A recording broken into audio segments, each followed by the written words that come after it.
In the winter of 1851, 7 plantation owners across 3 Louisiana parishes received a package that would destroy everything they had built. Inside each package was a leather journal hand-stitched and water-stained, containing 43 pages of meticulous records, dates, times, locations, specific acts described in language so precise that no one could claim misunderstanding. But what made these journals truly terrifying wasn't their content. It was the handwriting.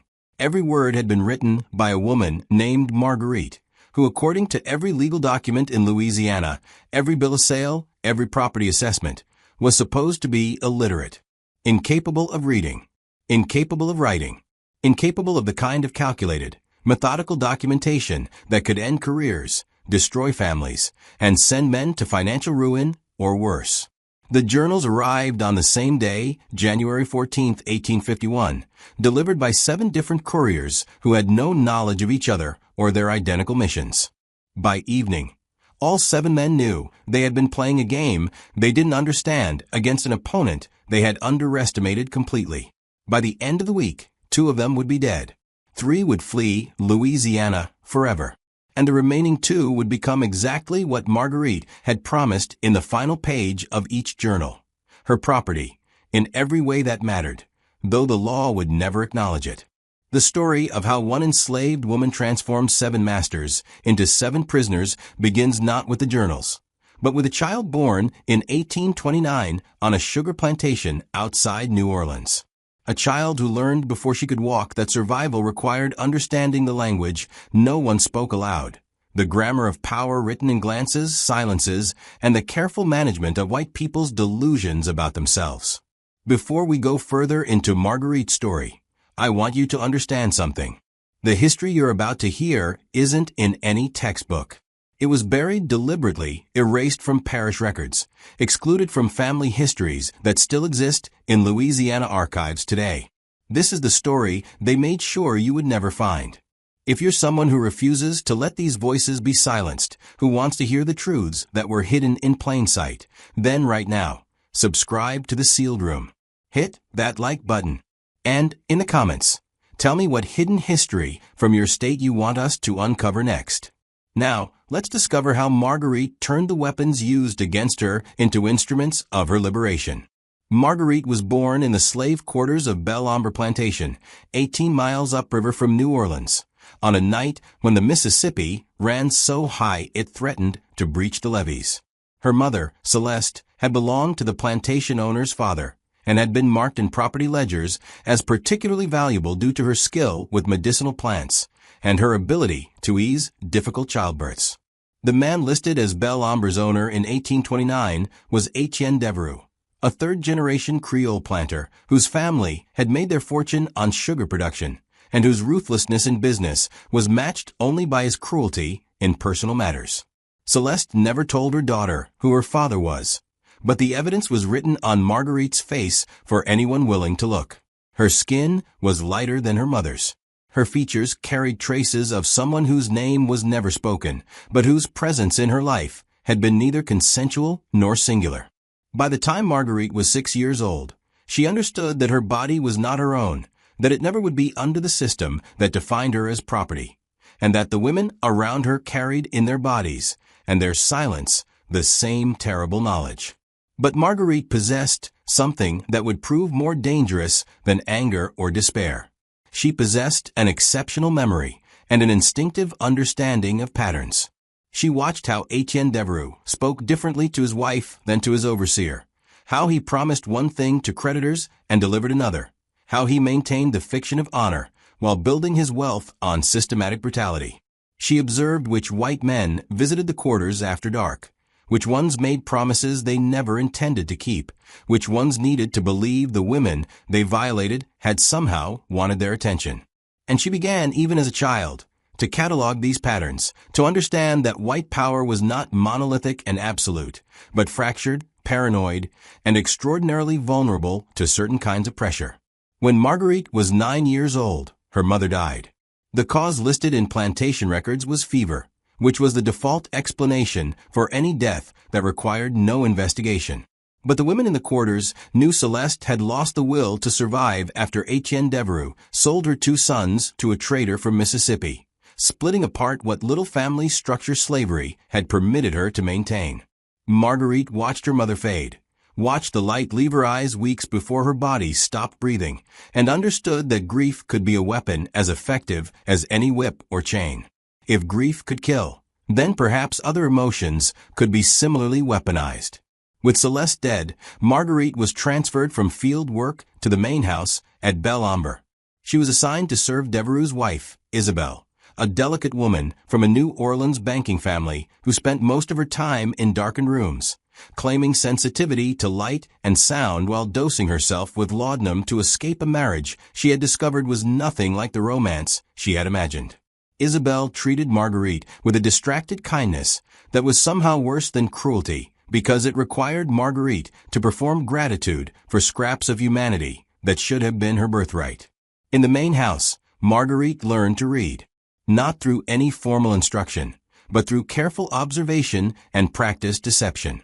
She watched Isabelle read novels and correspondence, memorized the shapes of letters, connected sounds to symbols, and gradually taught herself to decode the written language that was legally forbidden to her. She did this with extraordinary caution, never giving any indication of her growing literacy, never reaching for books or papers when anyone might observe, training herself to look at text without the telltale movements of reading, without the focus that would betray comprehension. By the time she was 12, Marguerite could read better than many white children her age, and she used this secret skill to access information that transformed her understanding of how power actually functioned in Louisiana. She read Etienne Devereux's correspondence when she cleaned his study, learning about his debts, his business arrangements, his political connections. She read Isabelle's letters from family members in New Orleans, understanding the social hierarchies and marriage alliances that structured white society. She read newspapers left in parlors, absorbing information about slave rebellions, legal debates, cotton prices, political conflicts.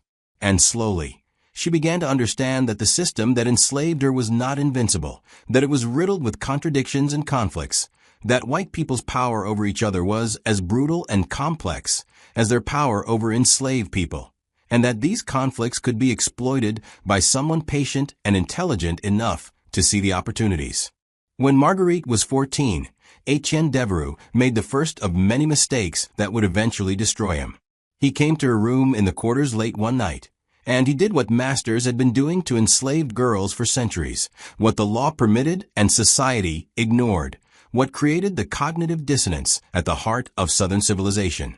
But afterward, when most girls would have retreated into silence and survival, Marguerite did something different. She spoke to him with a calmness that unsettled him, thanked him as if he had given her a gift, told him she understood that what had happened was special and secret between them. Her response confused Devereux because it didn't fit the script he expected. He wanted her fear or her resistance or her resignation, something that would confirm his power and her powerlessness. What he got instead was a performance so perfectly calibrated that he left the quarters troubled without understanding why. Marguerite had learned something crucial in that moment. The violence masters inflicted was meant to reinforce their dominance, but that dominance was psychologically fragile. If she could reframe the violence as something else, as something that gave her information and leverage rather than simply trauma, she could begin to shift the power dynamic in ways invisible to anyone observing from outside. This insight would become the foundation of everything that followed. Over the next 2 years, Marguerite allowed Etienne Devereux to believe he had a relationship with her rather than simply exercising his power over her property. She responded to his visits with carefully measured motion, sometimes appearing reluctant in ways that made him work to persuade her, sometimes appearing enthusiastic in ways that flattered his vanity, always calibrating her performance to keep him psychologically invested. And during these encounters, she gathered information. She learned his fears about his wife discovering his behavior, his anxieties about creditors demanding repayment, his desperate need to maintain the appearance of respectability while indulging in acts that contradicted everything he claimed to value. She learned that he was not strong but weak, not powerful but terrified, and that his violence toward her was as much about managing his own internal contradictions as it was about exercising dominance. In 1845, when Marguerite was 16, Etienne Devereux's financial situation deteriorated catastrophically. A combination of bad weather, crop failures, and ill-timed investments in railroads left him drowning in debt. His creditors began demanding payment, and Devereux was forced to consider selling enslaved people to generate cash, a humiliating admission of failure for a man whose entire identity was built on being a successful planter. Among the enslaved people he considered selling was Marguerite, who had become a problem for him. She knew too much, had seen too much, and her presence in his house was a constant reminder of behavior he preferred not to acknowledge even to himself. But before Devereux could act, Marguerite made a suggestion that changed everything.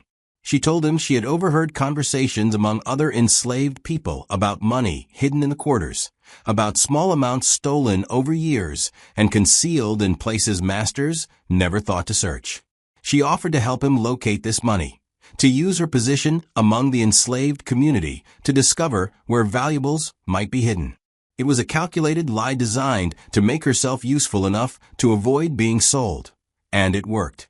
Devereux kept her at Belle Ombre while he sold others to pay his debts, and Marguerite gained time to develop the plan that had been forming in her mind for years.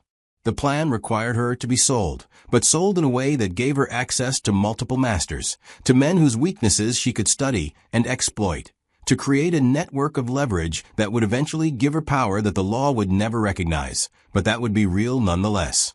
In January 1846, Marguerite took an extraordinary risk. She approached Etienne Devereux privately and told him she had overheard that a neighboring planter, Matthew Archambault, had expressed interest in purchasing a particular type of woman for his household, someone young and intelligent who could manage complex domestic tasks. She suggested that Devereux might profit from selling her to Archambault at a premium price, solving his debt problems while removing her from Belle Ombre before his wife's suspicions became unmanageable. The suggestion was brilliantly constructed because it appealed to multiple aspects of Devereux's psychology. It offered financial relief, it removed a source of guilt and anxiety, and it made him feel like he was making a strategic business decision rather than simply discarding someone who knew his secrets. What Marguerite didn't tell Devereux was that she had never overheard any such interest from Archambault. But she had studied Archambault during his visits to Belle Ombre, had observed his attention to young women in the quarters, had recognized in him the same patterns she had learned to identify in Devereux. She was gambling that once Devereux approached Archambault about a sale, Archambault would find reasons to be interested. The gamble succeeded. In March 1846, Marguerite was sold to Matthew Archambault for $900, a significant sum that helped Devereux manage his most pressing debts. The bill of sale described her as healthy, intelligent, skilled in household management, and approximately 17 years of age. It made no mention of anything else that might have been significant, no acknowledgement of her literacy, her observational skills, or the fact that she had essentially orchestrated her own sale to advance a plan that would take 5 years to complete and would require her to endure horrors that would have destroyed most people. Matthew Archambault owned Cypress Grove Plantation, a smaller but profitable property 30 miles west of Belle Ombre, specializing in cotton rather than sugar. Archambault was 42 years old, unmarried, and known throughout his parish for a combination of business acumen and personal eccentricity. He maintained his plantation with almost fanatical attention to detail, kept meticulous records of every transaction, and cultivated a reputation as a man whose word was absolute. He was also known, though only among enslaved people and never openly discussed, for his particular preferences regarding young women, and his belief that his ownership gave him absolute rights to their bodies and their compliance. Marguerite spent her first months at Cypress Grove learning everything about Archambault's routines, his business arrangements, his relationships with other planters, his fears and vanities. She discovered he was engaged in a complex financial partnership with 2 other plantation owners, brothers named Lucien and Armand Toussaint, who owned adjacent properties and shared cotton ginning equipment and marketing arrangements with Archambault. She learned that Archambault was deeply in debt to a New Orleans factor named Jacques Beaumont, who controlled credit for multiple plantations and wielded enormous power over planters who depended on his financing. She discovered that Archambault had a half-brother, Christophe, who lived in Baton Rouge and who felt cheated out of inheritance by their father's will, creating family tensions that Archambault managed with a combination of small payments and empty promises. Most importantly, Marguerite learned that Archambault kept private journals in his study, locked in a desk that he believed was secure. These journals contained financial records, yes, but also personal observations, descriptions of encounters with enslaved women, calculations about property values that included human beings assessed with the same attention he gave to livestock and equipment. The journals were Archambault's private space for honesty, where he didn't have to maintain the fictions required in public life. They were also potential evidence that could destroy him if they ever became public, and Marguerite understood immediately that gaining access to these journals was essential to her plan. It took her 4 months to learn the location of the key to Archambault's desk. It took another 2 months to create opportunities to access the desk when Archambault was away from the house. And it took extraordinary courage and calculation to begin copying entries from his journals into her own hidden records, memorizing exact phrases and specific details that she would later use against him. But by the fall of 1846, Marguerite had assembled a detailed understanding of Archambault's vulnerabilities, his debts, his dependencies, his illegal conduct, his fears about exposure. She had the beginning of a weapon, but she needed more. She needed access to the other men in Archambault's business network, to Lucien and Armand Toussaint, to Jacques Beaumont, to Christophe. She needed each of them to reveal themselves to her, to create the same kind of documentary evidence that would give her leverage. And she needed to do all of this while enslaved, while under constant surveillance, while enduring continued violations that she had to transform psychologically from pure trauma into strategic intelligence gathering. The opportunity came in December 1846, when Matthew Archambault hosted a business dinner at Cypress Grove for his partners and associates. Lucien and Armand Toussaint attended, along with Jacques Beaumont, who was visiting from New Orleans to review credit arrangements.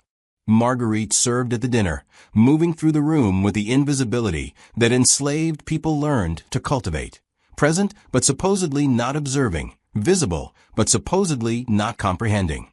The men discussed business openly in her presence, talking about cotton prices and shipping arrangements and debt restructuring, as if she were furniture, incapable of understanding or remembering complex transactions. But Marguerite absorbed every detail, noted every tension between the men, identified every point of conflict and mutual suspicion. And she began to formulate the next phase of her plan. Over the following 18 months, Marguerite executed a plan so intricate and psychologically sophisticated that even now, reconstructing it from fragmentary evidence, it's difficult to comprehend how one woman under constant surveillance managed to coordinate so many moving pieces. Her strategy required her to become what each man needed her to be, to make herself simultaneously invisible and indispensable, to gather evidence while appearing incapable of understanding what evidence even meant. It required her to endure repeated violations while maintaining the psychological distance necessary to observe, record, and weaponize every detail. Most remarkably, it required her to create situations where 7 different men would each believe they alone had access to her, that their relationship was unique and secret, while actually building a web of interconnected leverage that would trap them all. Her first target beyond Matthew Archambault was Lucien Toussaint, the elder of the 2 brothers who partnered with Archambault in cotton production. Lucien was 53 years old in 1847, married to a woman 20 years his junior who had given him no children, and who spent most of her time visiting relatives in New Orleans to escape plantation life. Lucien managed his property, Belmont, with brutal efficiency, employing an overseer notorious, even by Louisiana standards, for his use of the whip and his creative approaches to punishment. But Lucien himself projected an image of refined cultivation, collecting French literature, attending theater performances in New Orleans, contributing to church construction, and maintaining correspondence with intellectuals in Paris. Marguerite created an opportunity during one of Lucien's visits to Cypress Grove in February 1847. Archambault had been called away unexpectedly to deal with equipment failure at the Cotton Gin, leaving Lucien waiting in the main house. Marguerite, serving refreshments, deliberately allowed Lucien to observe her reading a book of French poetry that Archambault kept in his parlor. She made it appear accidental, as if she had forgotten herself momentarily, then showed appropriate fear when she realized Lucien was watching. But instead of putting the book away, she asked him in carefully practiced French whether she had pronounced a particular word correctly. The question was a calculated provocation designed to appeal to Lucien's vanity as a cultivated man, while also suggesting she possessed capabilities that contradicted his assumptions about enslaved people. Lucien's response revealed everything Marguerite needed to know. He was shocked, then intrigued, then drawn into conversation that allowed him to demonstrate his superior knowledge, while also being flattered by her apparent admiration for his learning. Over subsequent visits, Marguerite cultivated this dynamic, positioning herself as an intelligent but ignorant student grateful for instruction from a sophisticated master. She asked questions about literature, philosophy, history, always presenting her intelligence in ways that reinforced Lucien's sense of superiority rather than threatening it. And gradually, inevitably, Lucien began visiting Cypress Grove more frequently, ostensibly on business, but actually seeking conversations with an enslaved woman who made him feel like the intellectual he imagined himself to be. By May 1847, Lucien had arranged to borrow Marguerite from Archambault temporarily, claiming he needed assistance managing his household during his wife's extended absence. The arrangement suited Archambault because it strengthened his business relationship with the Toussaint brothers and provided temporary relief from Marguerite's presence, which had become complicated by his growing awareness that she observed more than he was comfortable with.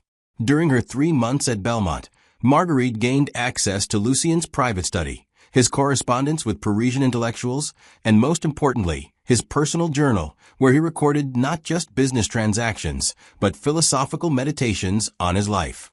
These meditations included detailed descriptions of his relationships with enslaved women, written in French with literary pretensions that made them somehow more damning than crude English accounts.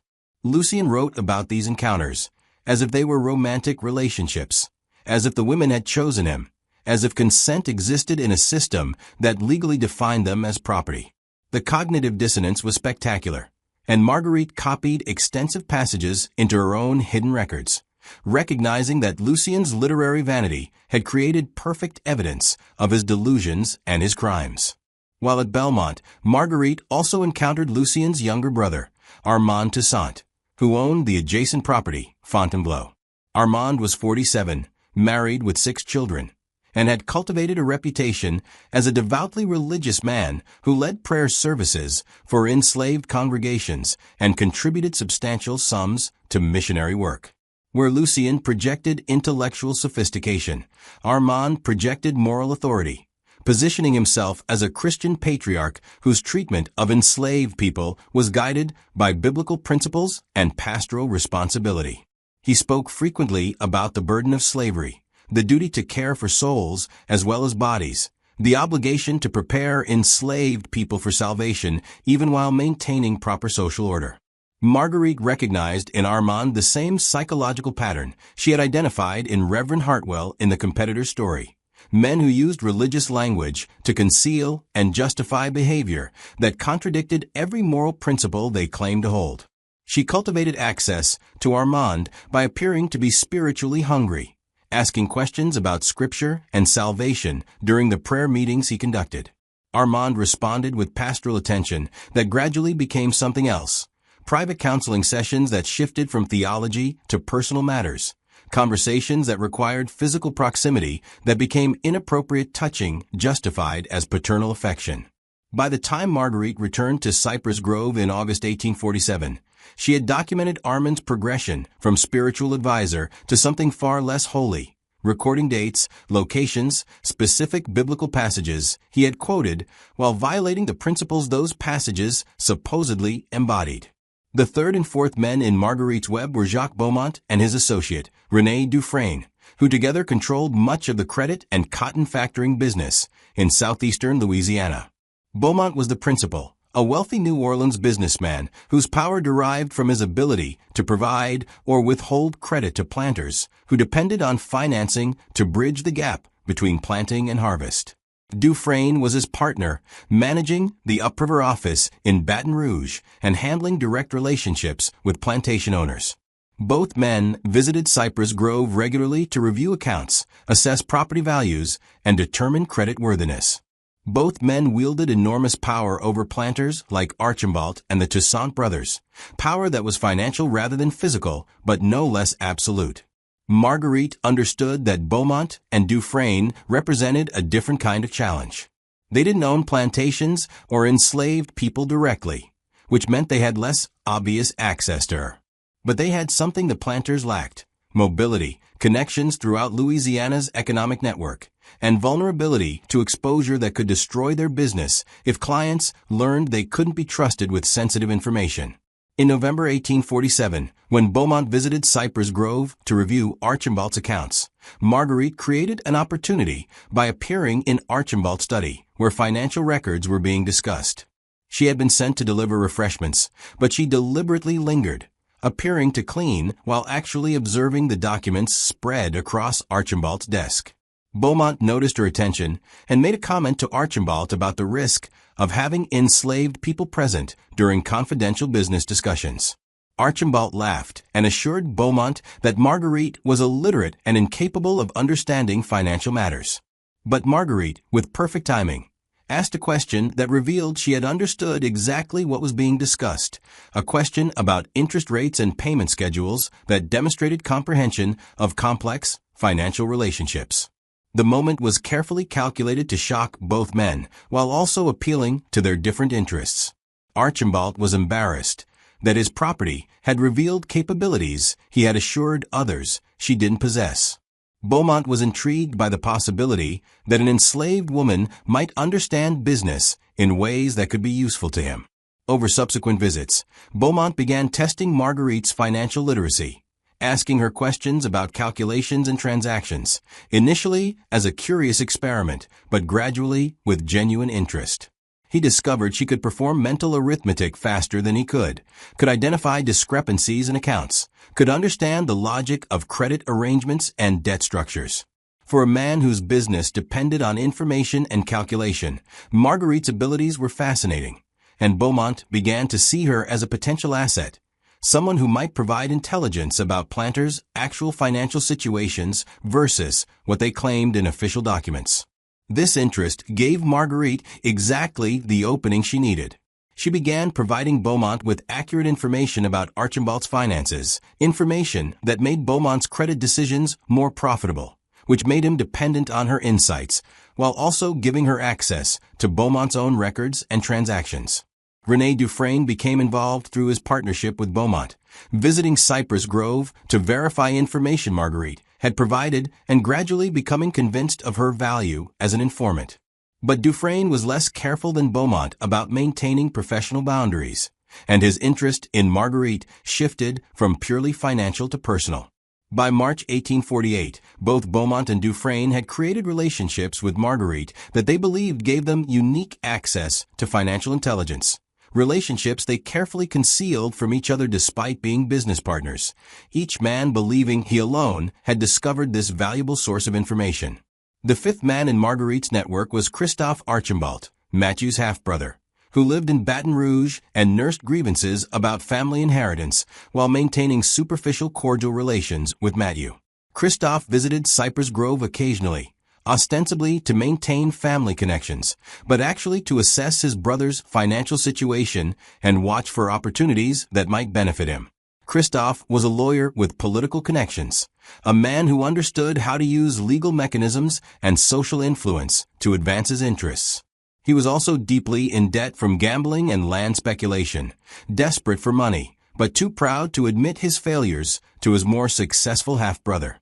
Marguerite identified Christophe as potentially useful during his visit to Cypress Grove in June 1848. She observed his attention to Matthew's property records, his questions about plantation finances, his careful assessment of everything at Cypress Grove that might have value. She recognized that Christophe's resentment of his brother created an opportunity for manipulation, that someone nursing grievances was vulnerable to suggestions that might harm the object of those grievances. During Christophe's second visit in July, Marguerite created an opportunity to speak with him privately, positioning herself in a location where he would find her apparently by accident. She mentioned, as if casually, that she had observed certain financial documents that suggested Matthew's situation was less secure than it appeared, that debts were larger than public records showed, that property might become available for purchase under the right circumstances. The suggestion was brilliantly calibrated because it appealed to everything Christophe wanted to believe, that his brother was not actually more successful, that opportunities existed for Christophe to benefit from Matthew's difficulties, that someone inside Cypress Grove might provide intelligence that could be exploited. Christophe began visiting more frequently, ostensibly on family business, but actually to gather information from Marguerite about his brother's vulnerabilities. And as he became dependent on this information, he also became vulnerable to Marguerite's documentation of their interactions, conversations that revealed his intention to undermine his own brother, legal strategies that crossed ethical boundaries, admissions of financial desperation that would humiliate him if exposed. By the summer of 1848, Marguerite had created relationships with 6 men: Matthew Archambault, Lucien Toussaint, Armand Toussaint, Jacques Beaumont, René Dufresne, and Christophe Archambault. Each believed he had a unique relationship with her. Each had revealed vulnerabilities, committed acts, or made statements that could destroy him if documented and exposed.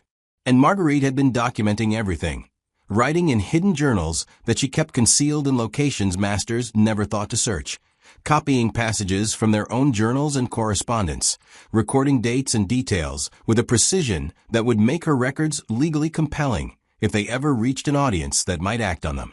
But she needed one more piece for her plan to work.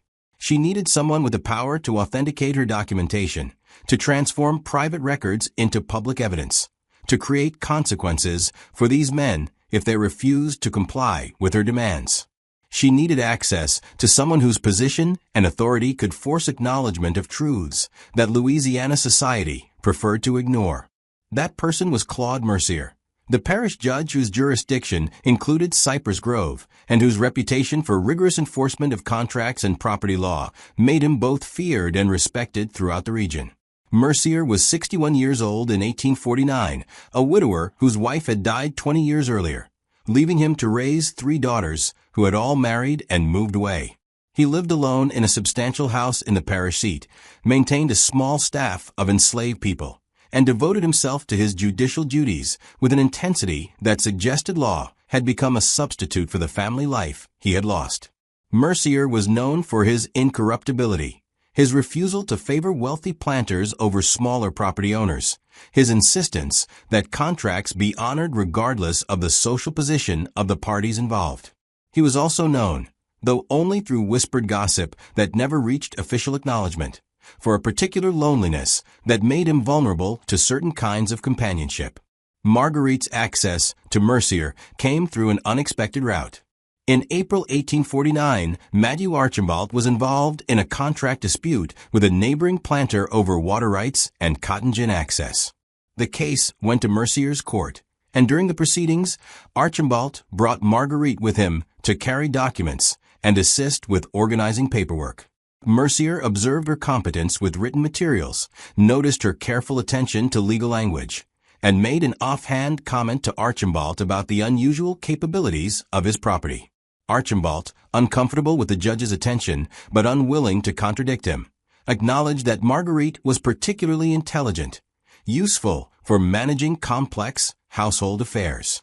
After the hearing concluded in Archambault's favor, Mercier requested that Archambault loan Marguerite temporarily to help organize documents in the parish courthouse, a massive project of cataloging 20 years of legal records that had fallen into disarray. Archambault agreed because refusing a judge's request would have been professionally foolish, though he worried about what Marguerite might reveal if given access to legal records and unsupervised time in the parish seat. His concerns were well-founded.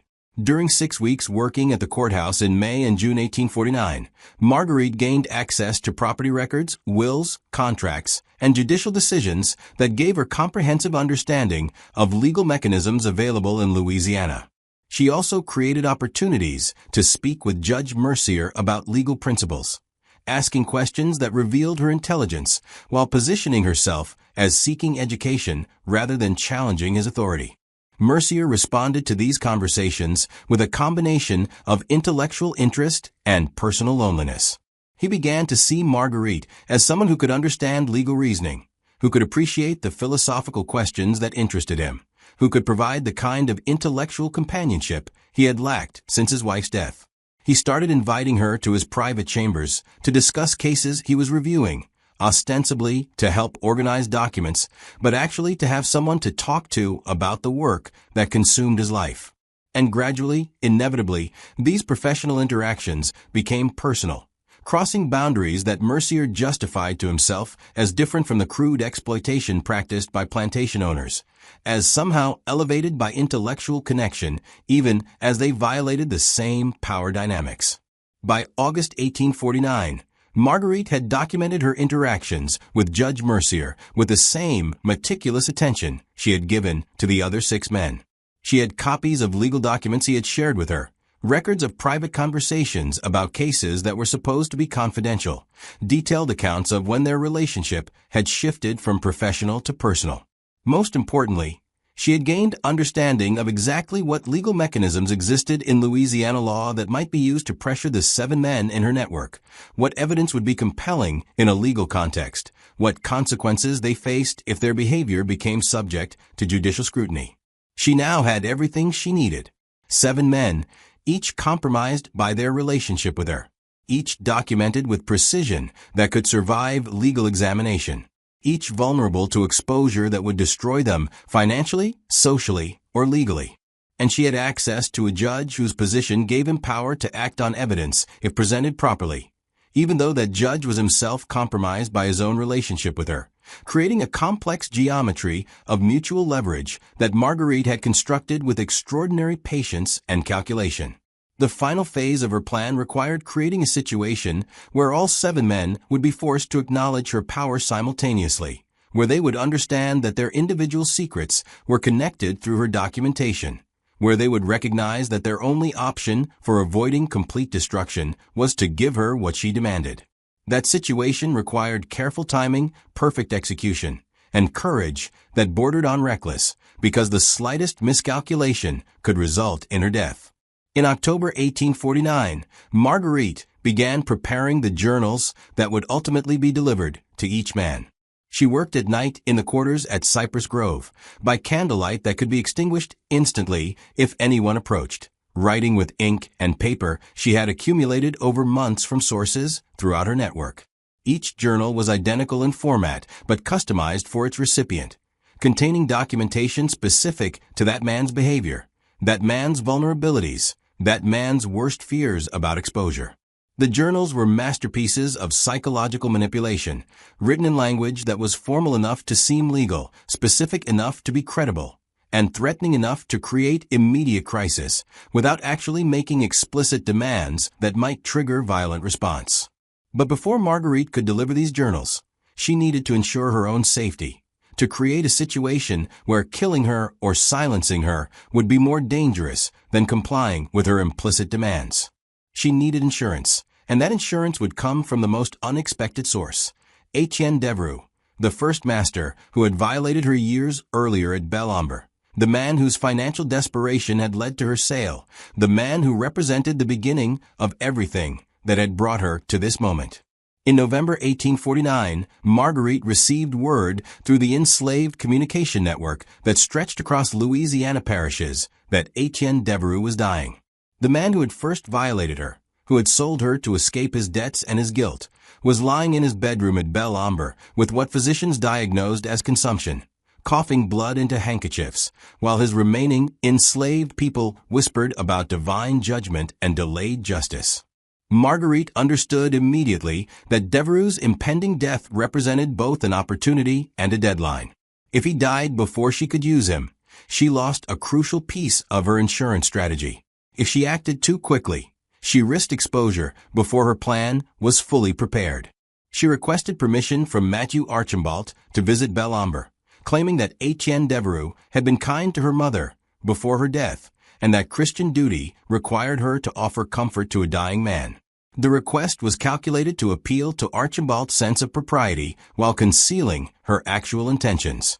Archambault granted permission, partly because he appreciated demonstrations of religious sentiment from enslaved people, partly because he was glad to have Marguerite away from Cypress Grove for a few days, and partly because maintaining good relations with neighboring planters, even dying ones, was always sound policy. Marguerite arrived at Belle Amber on November 18th, finding the plantation in the peculiar state of suspended animation that precedes the death of an owner.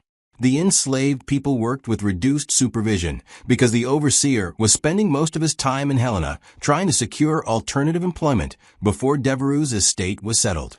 Isabelle Devereux, still addicted to laudanum, barely acknowledged Marguerite's presence, lost in chemical fog that had become her permanent refuge from reality. And Etienne Devereux himself lay in his bedroom, weak enough to be helpless, but conscious enough to recognize the woman standing beside his bed. What passed between them during that visit remains partially mysterious because no one else was present to witness the conversation. But the results were documented in legal papers filed the following week. On November 20th, 1849, Etienne Devereux summoned a notary to Belle Amber and executed a new will. The will made standard provisions for his wife and distant relatives, but it also included an extraordinary clause, a detailed written statement, sworn and witnessed, describing his relationship with Marguerite during her years at Belle Amber, acknowledging that he had violated her repeatedly, admitting that his behavior contradicted every principle he had publicly claimed to uphold. The statement was written in language that was simultaneously confession and legal documentation, carefully crafted to serve as evidence in potential future proceedings, while being presented as a deathbed moral reckoning. The will stipulated that this statement was to be held by the notary under seal, not to be opened or made public unless specific circumstances occurred. If Marguerite died under suspicious circumstances, if she disappeared without explanation, if she was sold out of Louisiana against her will, or if she made formal request for the document's release. The conditions created exactly the insurance Marguerite needed. Any man who wanted to silence her permanently would trigger the release of Devereux's statement, which would inevitably lead to investigations that might uncover the other 6 men's relationships with her. The interconnected nature of Louisiana's planter society meant that scandal touching one prominent man would spread to others, that questions about one relationship would prompt questions about others, that exposure anywhere in the network threatened exposure everywhere. How Marguerite convinced a dying man to create this document remains debated by the few historians who have examined these fragmentary records. Some suggest she threatened to expose Devereux's behavior before his death, denying him the peaceful end he craved. Others propose she appealed to his guilt, persuading him that confession would ease his conscience. The most compelling theory, supported by careful reading of the document's language, is that Marguerite convinced Devereux that creating this statement would actually protect his reputation after death by presenting his behavior as an aberration he had recognized and repented, rather than part of a pattern that might emerge if others started investigating. Whatever her method, she successfully transformed her first abuser into her first insurance policy, weaponizing his death to protect her life. Etienne Devereux died on November 27, 1849. The funeral was well attended by neighboring planters and business associates. The eulogies praised his contributions to the community, and his widow retreated further into laudanum-sustained oblivion. The sealed statement remained with the notary, unknown to everyone except Marguerite, Devereux, and the notary himself, who had been paid handsomely to maintain confidentiality. But its existence meant that Marguerite now possessed insurance that extended beyond her own documentation, legal protection that couldn't be confiscated or destroyed without triggering consequences none of the 7 men in her network could afford. With her insurance secured, Marguerite began the final preparations for delivering the journals that would transform her from property into something unprecedented in Louisiana. An enslaved woman who controlled the men who claimed to own her. She spent December 1849 creating 7 identical leather-bound journals, hand-stitching the bindings herself during night hours when everyone at Cypress Grove was asleep. Each journal contained approximately 40 pages of meticulous documentation specific to one man.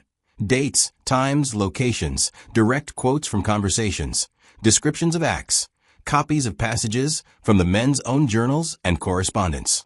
The handwriting was careful and consistent, the language was formal and precise, and the cumulative effect was devastating.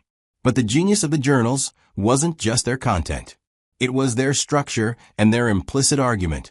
Each journal began with a brief introduction, explaining that the documentation that followed had been created by Marguerite herself, that she had taught herself to read and write through years of careful observation, that she possessed capabilities no one had acknowledged or credited.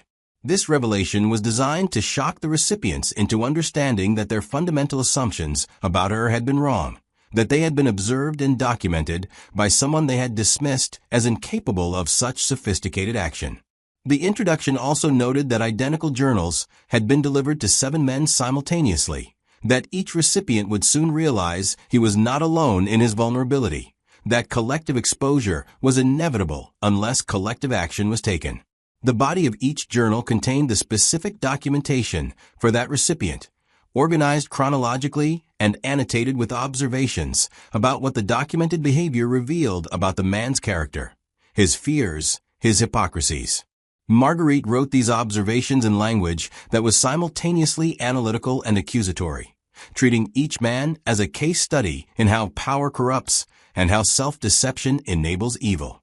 She quoted their own words back to them, showing how they had justified behavior they knew was wrong, how they had constructed elaborate rationalizations for treating human beings as property and pleasure objects. The final section of each journal contained no explicit demands or threats. Instead, it presented a hypothetical scenario. What would happen if this documentation became public, if it reached the attention of authorities or newspapers or rival businessmen who might exploit the scandal, if wives and families learned details their husbands had concealed, if religious communities confronted ministers with evidence of their violations, if business partners discovered betrayals of trust. The scenario was written as dispassionate analysis rather than threat, which made it more frightening because it demonstrated that Marguerite understood consequences with sophisticated precision, that she had thought through every ramification, that she was not acting from emotion, but from calculated strategy. The journals concluded with a single sentence that appeared in all 7 copies. Wait for further communication about arrangements that will serve our mutual interests in maintaining certain privacies. The phrasing was deliberately ambiguous, suggesting that Marguerite wanted something but not specifying what, creating uncertainty that would force each man to imagine possibilities and worry about what she might demand. The genius was that by not making specific demands immediately, she avoided triggering the defensive responses that direct threats might provoke, instead creating psychological space where fear and imagination would do more work than any explicit ultimatum. On January 14, 1851, the journals were delivered simultaneously to all 7 men through a network of couriers that Marguerite had arranged over the previous months. The couriers were free black people, traveling traders, and enslaved people from other plantations, each hired or persuaded to deliver one package without knowledge of the others, creating a coordinated action that appeared to each recipient as an isolated event until they began comparing notes and realized the scope of Marguerite's operation. The timing was perfect. Mid-January meant that cotton factors and planters were settling accounts from the previous year's harvest, managing credit arrangements for the coming season, and making business decisions that required maintaining their reputations and relationships. A scandal at this moment would be catastrophically disruptive. Matthew Archambault received his journal at breakfast, delivered by a man who identified himself as a traveling bookseller and disappeared before Archambault could question him further. Archibald opened the leather binding expecting nothing remarkable and found himself reading documentation that made his hands shake so violently he could barely turn the pages. Every private thought he had recorded in his own journal, every encounter he had believed was secret, every business arrangement he had concealed from his partners, all of it was reproduced in Marguerite's careful handwriting with annotations that revealed how much she understood about his vulnerabilities. The realization that an enslaved woman in his own household had been observing, recording, and analyzing him for years was psychologically shattering. The secondary realization that she possessed literacy and intelligence he had never acknowledged was almost as disturbing because it forced him to confront how completely he had misunderstood the person he claimed to own. Lucien Toussaint received his journal at his plantation office, delivered by a courier who claimed to be bringing correspondence from New Orleans. Lucien's first response was intellectual curiosity, actually admiring the quality of Marguerite's writing before the content's implications registered. Then horror flooded through him as he recognized passages from his own literary journal, descriptions of encounters that he had written in French, assuming no enslaved person could read his cultivated language. Seeing his self-justifications quoted back to him, seeing his elaborate rationalizations exposed as transparent delusions, destroyed the intellectual self-image Lucien had carefully constructed. He spent the rest of the day in his study, unable to work, unable to face anyone, confronting the fact that the woman he had considered an admiring student had actually been documenting his pathetic vanity and his crimes. Armand Toussaint received his journal at church, of all places, handed to him by a young black man who approached him after Sunday service, claiming to have been asked to deliver a gift. Armand opened it in the church vestibule and had to grip a pew for support as he read documentation of how he had used religious language to justify violations of everything Christianity supposedly taught. The biblical passages he had quoted while committing acts that contradicted those passages were all recorded, creating a devastating indictment of his hypocrisy. For a man whose entire identity was built on moral authority, whose position in the community depended on his reputation for Christian virtue, the journal was an apocalypse.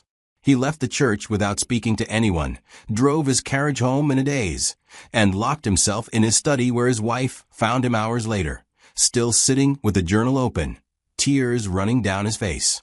Jacques Beaumont received his journal at his office in New Orleans, delivered by a messenger he didn't recognize who claimed to be from an upriver client. Beaumont's business depended absolutely on confidentiality and trust, on clients believing he would protect their financial information and never use knowledge about their situations against them. The journal documented exactly how he had used Marguerite as an informant to gain advantages over clients, how he had violated professional ethics repeatedly, how his success was built partly on intelligence gathered from an enslaved woman whose insights he had exploited without acknowledgement or compensation.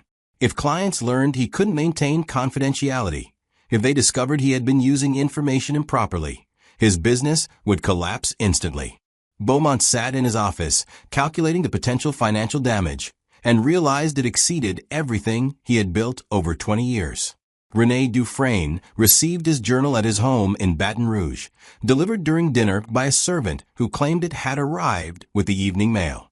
Dufresne excused himself from the table and read the journal in his private office, his appetite disappearing as he recognized how completely he had been manipulated. He had believed himself clever for discovering Marguerite's value as a financial informant, had congratulated himself on recognizing intelligence others had missed. Now he understood that she had allowed him to discover her capabilities, had fed him information that served her purposes while documenting his behavior for future use. The realization that he had been played so thoroughly was professionally humiliating. The recognition that his business partner Beaumont had also been involved created additional complications, as each man had concealed from the other his relationship with the same woman, revealing lack of trust in their supposedly close partnership. Christophe Archambault received his journal at his law office, delivered by a court clerk he recognized, but who claimed to be acting as a favor for an unnamed client. Christophe read documentation of his conversations with Marguerite about undermining his half-brother, detailed records of family information he had shared that violated professional ethics and family loyalty. For a lawyer whose practice depended on discretion, whose political ambitions required maintaining a reputation for integrity, the journal was a career-ending weapon if it became public. Additionally, Christophe realized that if his half-brother Matthew learned about the betrayals documented in these pages, family conflict would escalate beyond any possibility of reconciliation. Claude Mercier, the parish judge, received his journal at the courthouse, delivered by someone who claimed to be from the clerk's office, but whom no one could later identify. Mercier's journal was the most personally devastating because it documented how he had convinced himself that his relationship with Marguerite was different from crude exploitation, how he had justified crossing professional and personal boundaries by claiming intellectual connection. Seeing his self-deceptions laid bare, recognizing how he had used his position and his loneliness to rationalize behavior that violated his judicial ethics, forced Mercier to confront truths about himself he had successfully avoided for 2 years. More frightening was the realization that his position as a judge, which should have protected him, actually made him more vulnerable. A judge caught in scandal would face investigation from state authorities, potential removal from office, criminal charges for ethics violations. Mercier had the most to lose and the least ability to defend himself without triggering exactly the kind of scrutiny that would destroy him. By evening on January 14th, all 7 men had received their journals. By the next morning, several of them had begun making cautious inquiries, trying to determine whether others had received similar packages without revealing their own situation. The inquiries were clumsy and transparent, motivated by panic rather than strategy. Matthew Archambault sent a message to Lucien Toussaint ostensibly about business matters, but actually fishing for information about whether Lucien had been contacted about any unusual documents. Lucien's response was evasive enough to confirm that he too had received something disturbing. Jacques Beaumont made similar inquiries to René Dufresne, discovering that his business partner was dealing with the same crisis. Within 48 hours, through a series of desperate oblique communications, the 7 men realized they had all been trapped simultaneously by the same woman. The recognition that they faced collective exposure created panic, but also forced them to consider coordinated responses. On January 17th, 3 days after receiving the journals, Matthew Archambault took extraordinary action. He sent messages to all 6 other men requesting an urgent meeting at Cypress Grove the following evening, claiming to have information about a matter of mutual concern that required immediate discussion. The phrasing was deliberately vague, but all 6 men understood exactly what the meeting would address. They came, despite the risk that gathering together might itself draw attention, because individual isolation was more dangerous than collective action. The meeting that occurred on the evening of January 18, 1851, was never recorded in any official document, but its results became apparent in subsequent events. 7 men gathered in Matthew Archambault's study at Cypress Grove, each bringing his leather-bound journal, each discovering that the others possessed identical documentation customized to their specific vulnerabilities. The initial reaction was a mixture of shock, anger, and grudging admiration for the sophistication of Marguerite's operation. They had been outmaneuvered by someone they had dismissed as powerless, documented by someone they had assumed was illiterate, manipulated by someone whose intelligence they had never acknowledged. But what happened at this story's absolute breaking point? When 7 powerful men realized they had been turned into puppets by the woman they believed they controlled. We need to pause. Because what comes next is the moment when everything in Louisiana's power structure cracked open, when the impossible became real, when Marguerite revealed exactly what she wanted and how she intended to take it. If you're as shocked as I am by how far she's taken this, if you need to know whether she actually pulled off the impossible, then do me a favor right now. Smash that like button. Leave a comment telling me if you think she succeeded or if the system crushed her. And subscribe because stories like this, stories they tried to bury forever, need to be told. Now let's discover exactly what Marguerite demanded when she finally held all the power. The 7 men spent hours at that meeting attempting to formulate a response, but every strategy they discussed ran into the same fundamental problem. Marguerite had created a situation where their interests were interconnected but not identical, where protecting oneself might require sacrificing others, where collective silence was essential but individual defection was tempting. Matthew Archambault wanted to maintain control of his property and his reputation. The Toussaint brothers needed to preserve their business partnerships and family standing. Beaumont and Dufresne had to protect their financial networks and professional credibility. Christophe Archambault feared exposure of his disloyalty to family and legal ethics. And Judge Mercier faced potential removal from office and criminal investigation if his behavior became public. They considered violence. Several voices suggested that the simplest solution was to eliminate Marguerite permanently, to make it appear as an accident or an escape attempt gone wrong. But Judge Mercier, despite his personal investment in concealment, was trained enough in law to recognize the dangers. He pointed out that the journals explicitly mentioned that documentation had been delivered to all 7 men simultaneously, which meant Marguerite had coordinated a complex operation involving multiple couriers and potentially other accomplices. Killing her would trigger immediate investigation into who had motive, and with 7 men all connected to her, all receiving journals on the same day, all gathering secretly to discuss the situation, suspicion would fall on all of them collectively. Additionally, Mercier knew about Devereux's sealed statement, though he didn't reveal this to the others. He understood that Marguerite had created insurance that extended beyond her own survival. They considered buying her silence through payment or relocation, but rejected this because it would require coordinating financial transfers that might draw attention, and because there was no guarantee that payment would end her leverage. They considered legal action, perhaps claiming the journals were forged or that Marguerite had stolen information. But this approach would require admitting the journals existed and explaining why 7 men were all victims of the same enslaved woman's supposed theft, which would inevitably prompt exactly the kind of investigation they wanted to avoid. The discussion circled for hours without reaching resolution, until finally Judge Mercier made an observation that changed everything. He noted that Marguerite's journals had made no explicit demands, had specified no payment amounts or actions required. The final sentence about arrangements that will serve our mutual interests was deliberately vague, creating uncertainty about what she actually wanted. Mercier suggested that perhaps the point wasn't to destroy them, but to create leverage for negotiation, that Marguerite wanted something specific, but was sophisticated enough to let them imagine worst-case scenarios before revealing her actual terms. If they could discover what she wanted, they might be able to negotiate an arrangement that satisfied her while protecting themselves. The question was, what could an enslaved woman possibly demand from 7 men who collectively controlled enormous wealth, political influence, and legal power? The answer arrived the next morning, delivered to Matthew Archambault with the same precision that had characterized everything else in Marguerite's campaign. On the morning of January 19, 1851, a free black woman named Delphine Mercier arrived at Cypress Grove carrying a sealed letter addressed to Matthew Archambault. Delphine was a seamstress and traveling merchant who moved throughout Louisiana parishes with the mobility that her free status permitted. A woman whose business provided cover for the information network she maintained among enslaved and free black communities.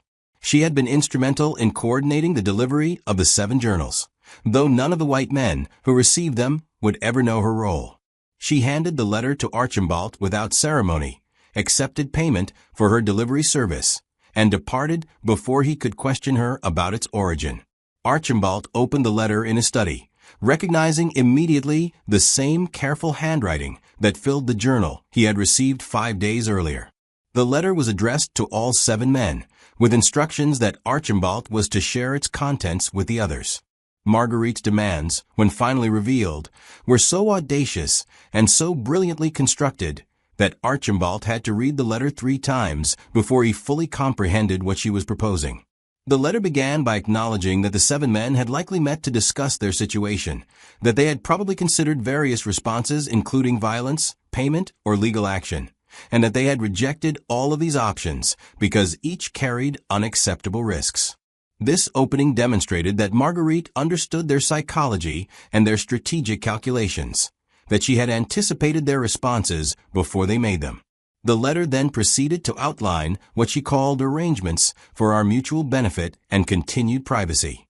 First, Marguerite demanded her freedom, but not through any single man's purchase and manumission, which would create obvious questions about why that particular man was involved.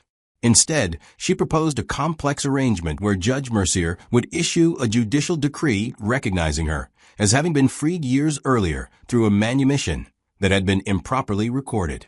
The decree would be backdated to 1847, making her legally free for the past 4 years, which meant that any children she might have borne during that period would also be legally free regardless of their actual paternity.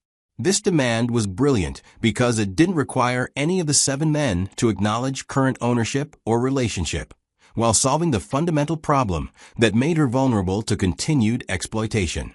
Second, she demanded property, not land or houses, which would raise questions about how an enslaved woman acquired such assets, but movable wealth that could be accumulated gradually without attracting attention.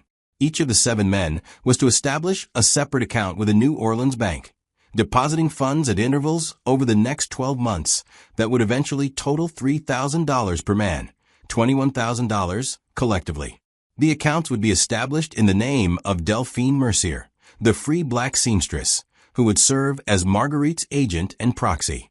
This arrangement meant that Marguerite would accumulate substantial wealth without any direct connection to the 7 men being documented in Louisiana property records. Third, she demanded testimony. Each of the 7 men was to provide her with a sworn, written statement acknowledging their relationship with her, describing specific encounters, and admitting that they had violated her repeatedly despite her enslaved status, making consent impossible. These statements were to be held by Delphine Mercier under the same conditions as Devereux's sealed document. They would remain private unless Marguerite died suspiciously, disappeared, or requested their release. This demand transformed the 7 men from potential threats into her permanent insurance policy, because any harm to her would trigger release of documentation that would destroy all of them collectively. Fourth, she demanded silence. The 7 men were to maintain absolute confidentiality about the journals, the payments, and the arrangements. They were never to discuss the matter with each other after the initial settlement was completed, never to investigate Marguerite's subsequent activities, never to interfere with her life in any way.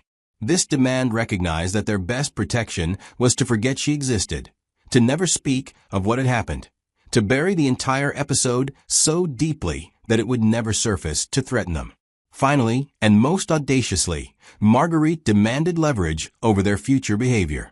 She required that the 7 men provide her with regular written reports about their business activities, property transactions, and personal conduct, delivered quarterly through Delphine Mercier.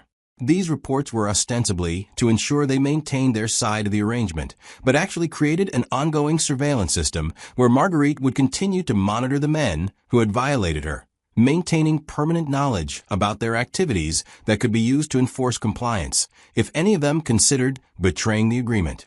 The letter concluded with a deadline. The 7 men had until February 1st, 1851, 13 days from the letter's delivery, to accept these terms by taking the first specified actions. Judge Mercier was to prepare the backdated freedom decree, and each man was to establish the bank account with an initial deposit. If these actions were not completed by the deadline, Marguerite would assume the men had rejected her terms, and she would proceed with alternative arrangements that the letter did not specify, but that clearly implied public exposure. Matthew Archambault immediately sent messages to the other 6 men, requesting they reconvene at Cypress Grove that evening. The second meeting was even more tense than the first because the men now faced concrete demands rather than abstract fear, and they had to make actual decisions rather than simply discussing possibilities. The debate that followed revealed the fractures in their temporary alliance and the different ways each man calculated costs and benefits. Jacques Beaumont argued that the financial demands were manageable, that $3,000 spread over 12 months was less than many of them spent on personal luxuries, and that the cost was minimal compared to the potential destruction of their businesses and reputations.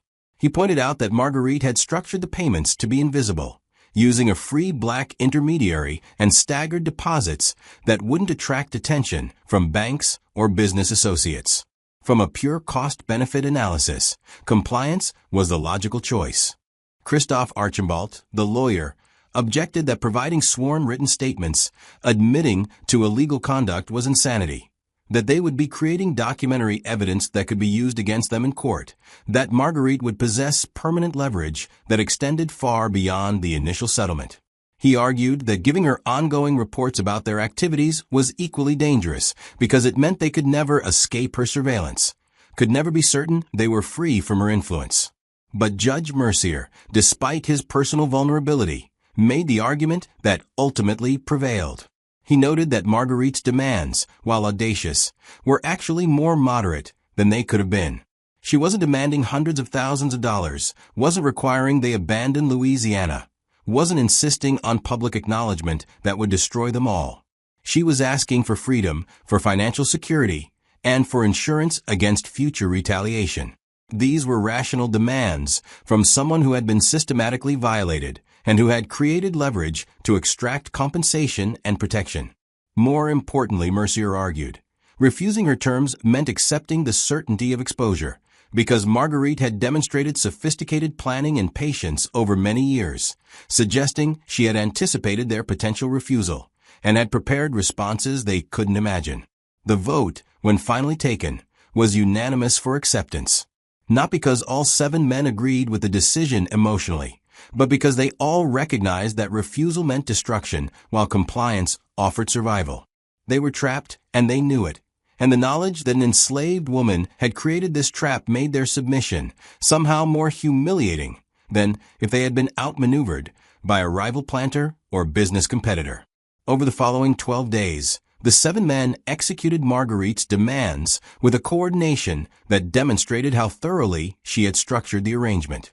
Judge Mercier prepared a judicial decree dated March 15, 1847, declaring that Marguerite, an enslaved woman previously owned by Etienne Devereux of Belle Ombre Plantation, had been manumitted through proper legal procedures, but that the documentation had been misfiled in parish records and was only now being corrected.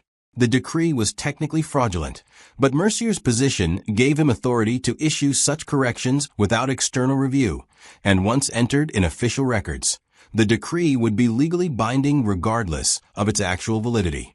Each of the 7 men established bank accounts in New Orleans with Delphine Mercier listed as the account holder, making initial deposits that ranged from $200 to $500 depending on their means and their desire to demonstrate compliance. The banks accepted these arrangements without question because free black people maintaining accounts, while unusual, was not illegal, and the amounts involved were substantial enough to generate interest income that benefited the banks.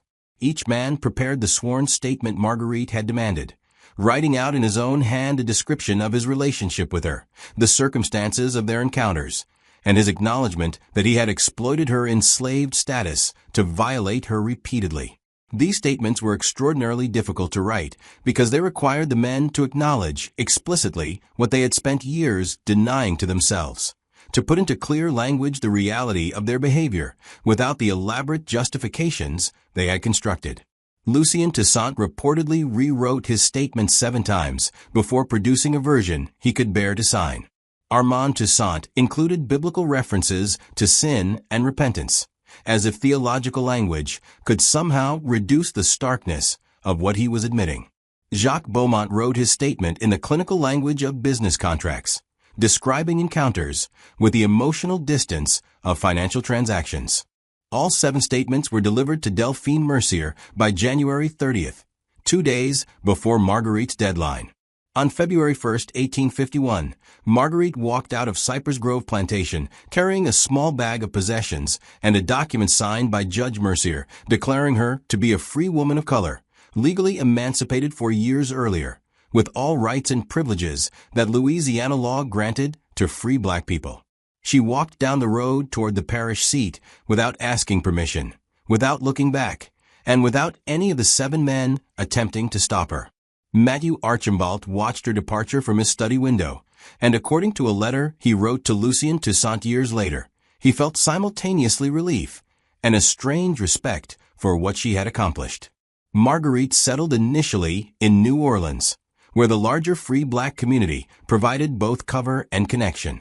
She lived modestly in a rented room in a neighborhood where free people of color had established businesses, churches, and social networks that operated parallel to white society.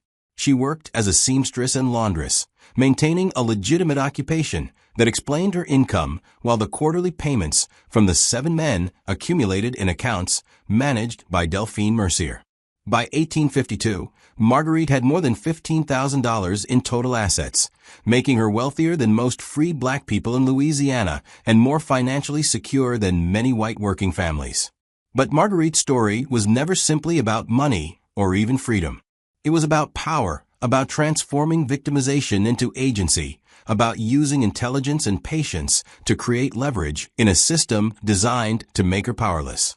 The quarterly reports she demanded from the 7 men continued throughout the 1850s, providing her with detailed knowledge about their business activities, their political connections, their family situations. She never used this information maliciously or for additional financial gain, but the men knew she possessed it, knew she was watching them, and that knowledge shaped their behavior in ways both conscious and unconscious. Several of the 7 men experienced consequences that extended beyond the financial and documentary arrangements they had made with Marguerite. Matthew Archambault's cotton production declined steadily throughout the 1850s, partly due to soil exhaustion and market conditions, but also because his psychological relationship to his plantation had fundamentally changed. He sold Cypress Grove in 1856 and moved to Mobile, Alabama, where he lived modestly until his death in 1862. Lucien Toussaint suffered what his family described as a nervous breakdown in 1853, spending several months under a physician's care before partially recovering.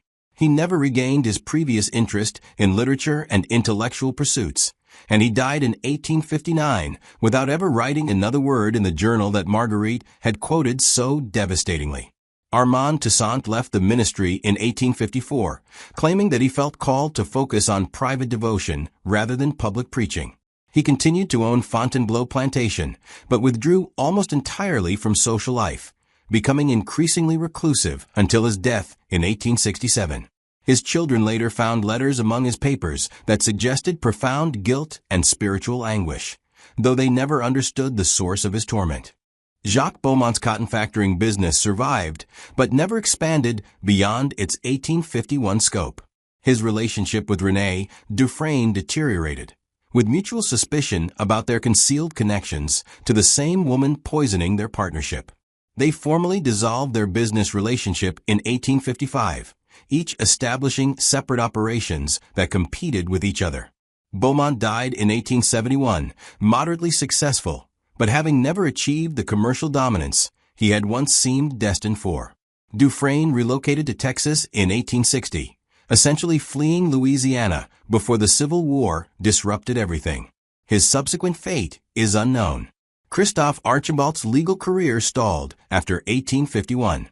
He continued practicing law, but never achieved the political positions he had sought, never established the reputation for integrity that might have led to judicial appointment or legislative office. He died in 1858 of unknown causes, leaving debts that exceeded his assets.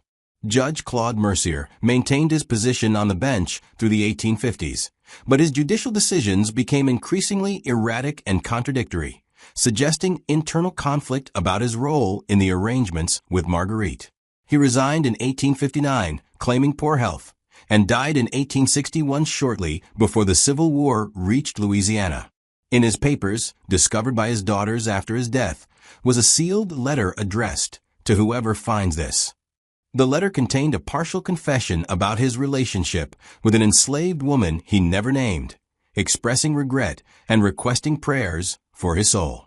His daughters, confused by this mysterious document, consulted a minister who advised them to destroy it as the ramblings of a sick mind. They complied, eliminating what might have been corroborating evidence of Marguerite's story. Marguerite herself lived in New Orleans through the late 1850s, maintaining her seamstress business while accumulating the wealth that the 7 men continued to provide quarterly. In 1857, she used some of her accumulated capital to purchase the freedom of 3 enslaved women from different plantations, bringing them to New Orleans and helping them establish independent lives. This pattern continued, with Marguerite quietly purchasing freedom for enslaved people when opportunities arose, using the money extracted from her 7 abusers to liberate others from the same system that had enslaved her. In 1859, Marguerite married a free black carpenter named Thomas Laurent, a skilled craftsman whose workshop in New Orleans served both white and black clients. The marriage appears to have been one of genuine partnership and affection, unusual enough to be remarked upon by people who knew them. They had no children, but they effectively adopted several young women whom Marguerite had helped free, creating a household that functioned as both family and mutual aid network. When the Civil War reached Louisiana in 1862, bringing Union occupation to New Orleans and the promise of emancipation throughout the South, Marguerite was 43 years old and had been legally free for 15 years. She and Thomas used their combined resources to establish a school for formerly enslaved children, one of many such institutions created by free black people who understood that education was essential to making freedom meaningful. Marguerite taught reading and writing to children who were legally forbidden from learning these skills just months earlier, passing on the literacy she had taught herself in secret decades before. The documentary evidence that Marguerite had collected, the journals she had created, the sworn statements from 7 men, all of this was destroyed deliberately in 1863. Marguerite made the decision after the Emancipation Proclamation and Union occupation made the old power structures of Louisiana slavery functionally obsolete. The men who had violated her were either dead, dispersed, or rendered powerless by the collapse of the Confederate system. Maintaining documentation of their crimes served no purpose except to preserve evidence of her own trauma, and Marguerite chose to burn everything in a ceremony attended by Delphine Mercier and several of the women she had helped free. The destruction of this evidence means that most of what we know about Marguerite's story comes from fragmentary references in letters, financial records, and oral traditions preserved by descendants of people who knew her. Marguerite died in 1879 at the age of 50 of what was described as a sudden illness. She was buried in a cemetery for free people of color in New Orleans, with a simple headstone that gave her name and dates, but included no other information. Thomas Laurent survived her by 12 years, maintaining the school they had founded until his own death in 1891. The school continued operating under other management until 1903, educating several hundred formerly enslaved people and their children before eventually closing due to the increasing racial restrictions of the Jim Crow era. The 7 men who had violated Marguerite and then paid for her freedom left behind more extensive records. But those records never mentioned her by name, never acknowledged the arrangements they had made, never explained the quarterly payments that appeared in their financial documents. The silence was so complete that family members inheriting papers and properties had no idea why certain bank accounts existed or why regular payments had been made to a free black woman in New Orleans. The conspiracy of silence that Marguerite had demanded as part of her settlement succeeded so thoroughly that her story was nearly lost entirely. What survived was oral tradition, stories passed down through families descended from the women Marguerite had helped free, memories preserved in the free black community of New Orleans about a woman who had turned the weapons of slavery against the masters who wielded them. These oral traditions were specific enough about names, dates, and locations to allow historians to identify documentary evidence that corroborated the basic outline of Marguerite's story, even though the most dramatic evidence, the journals and sworn statements, had been deliberately destroyed. The meaning of Marguerite's story extends far beyond the specific facts of her life. She demonstrated that enslaved people possessed agency even in the most oppressive circumstances, that intelligence and patience could create power where law and society denied all possibility of power, that the system of slavery was vulnerable to resistance strategies that didn't require physical rebellion or open defiance. Her approach was psychological, documentary, and strategic, using the master's own words and actions against them, exploiting the contradictions and hypocrisies that structured Southern white society. But Marguerite's story also reveals the costs of such resistance. She endured years of systematic violation while gathering evidence, maintained psychological distance from trauma in order to observe and document. sacrificed the possibility of conventional family life during the years she was building her case against the 7 men.